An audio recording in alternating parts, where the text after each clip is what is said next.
Comment as-tu aimé et qu'as-tu fait pour cela? Eh bien, ce sont les questions que te poseront les guides lorsque tu arriveras de l'autre côté.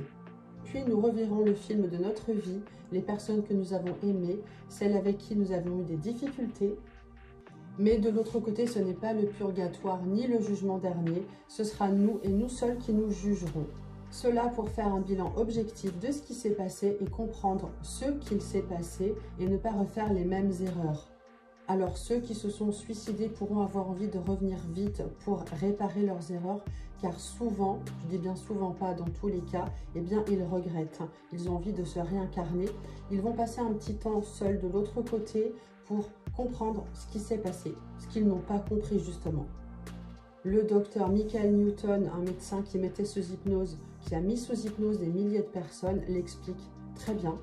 Et certains qui ont vécu un suicide disent « Quelle stupidité, je regrette vraiment ». Et se disent « Je vais devoir tout recommencer ».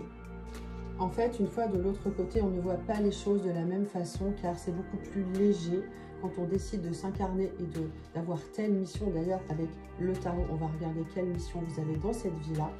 Donc ça nous paraît plus léger de l'autre côté et une fois qu'on est sur Terre, on a le voile de l'oubli et on ne se souvient pas avoir choisi une vie aussi difficile.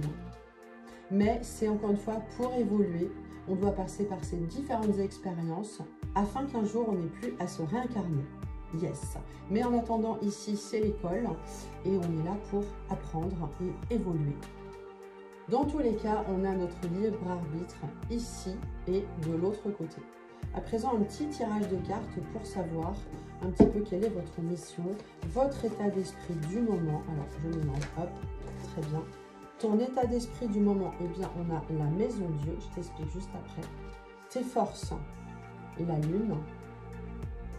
Et tes faiblesses, l'impératrice.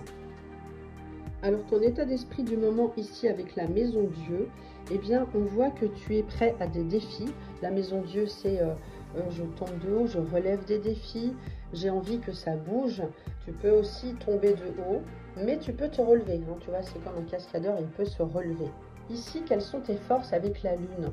Eh bien, tu aimes travailler tout ce qui est en rapport avec l'imaginaire, avec l'inconscient. Ici, on a beaucoup d'eau, c'est pour ça qu'en fait, on parle d'émotion. Tu as une capacité avec la lune à t'intéresser à l'inconscient. Peut-être aussi que tu aimes le monde de la nuit. La lune, c'est une carte de nuit. Alors ici, tes faiblesses avec l'impératrice, c'est peut-être ta prise de décision. Comme ici, on a la lune, c'est la capacité à réfléchir, mais du coup, la prise de décision est plus difficile. Avoir des pensées claires et objectives, c'est peut-être un petit peu plus difficile pour toi. On va regarder maintenant ta mission de vie. Alors, on va prendre, je sais pas, celle-ci. Voilà.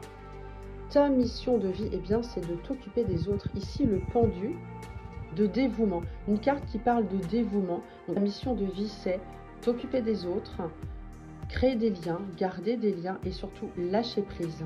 Alors, n'oublie pas, comment aimes-tu et que fais-tu pour cela? Est-ce que ce tirage résonne en toi? Alors, le tarot est un outil exceptionnel pour mieux se connaître et éclairer sa route. Si tu veux apprendre les secrets du tarot, je te propose une formation soit en ligne, soit en présentiel à la Baule pour apprendre de manière ludique. Et pour ceux qui veulent se mettre à leur compte, eh bien j'ai une formule adaptée. Contacte-moi et dis-moi en commentaire ce que tu as pensé de cette vidéo.